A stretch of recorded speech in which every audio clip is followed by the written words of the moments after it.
Graham loved to draw. He would spend hours at his desk, sketching away with a big smile on his face. He dreamed of faraway places and magical creatures. His imagination knew no bounds, and his drawings were filled with vibrant colors and intricate details. At school, he liked to share his drawings with his classmates. They would gather around him, marveling at the worlds he created on paper. But sometimes some kids weren't very nice to Graham. They would laugh at his drawings and make fun of his ideas.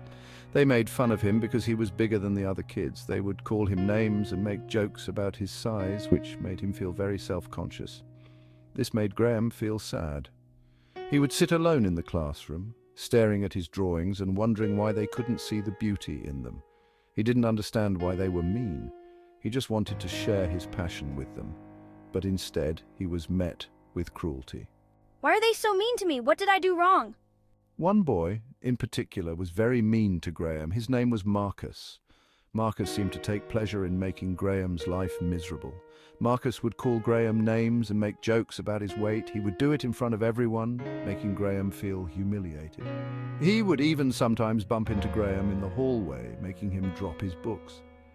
The other kids would laugh, and Graham would have to pick up his things while holding back tears.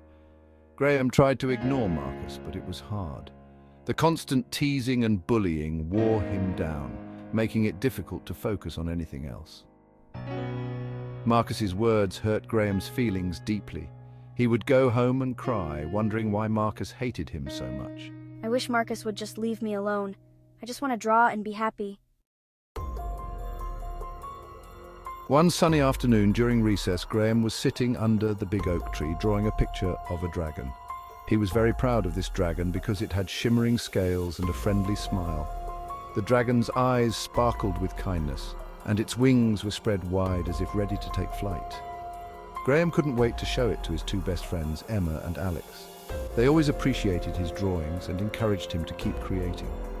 Just as Graham was putting the finishing touches on his dragon, carefully shading the scales to make them look even more realistic, Marcus came over.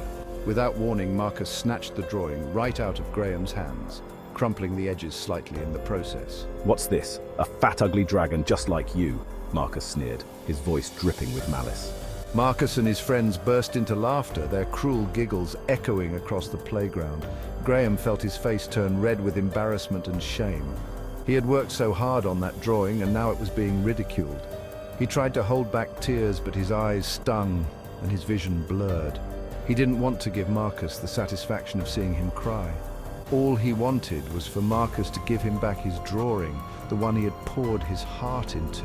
Please, Marcus, give it back. Graham's voice wavered as he reached out, hoping that maybe, just maybe, Marcus would have a change of heart. Just then, Emma and Alex noticed what was happening and rushed over to Graham's side.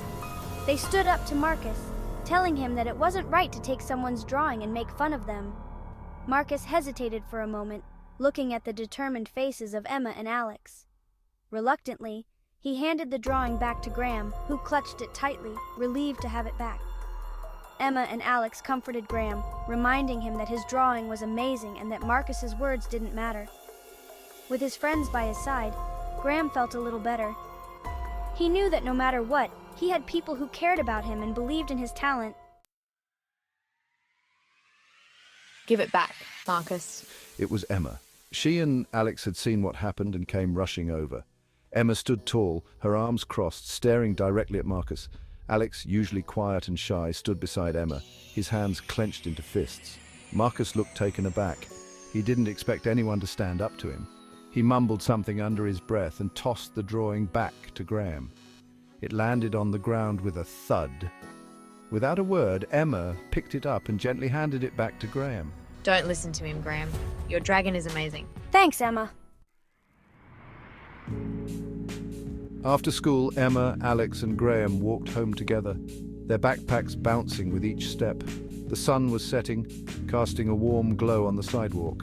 Graham was quiet, his head down, lost in thought.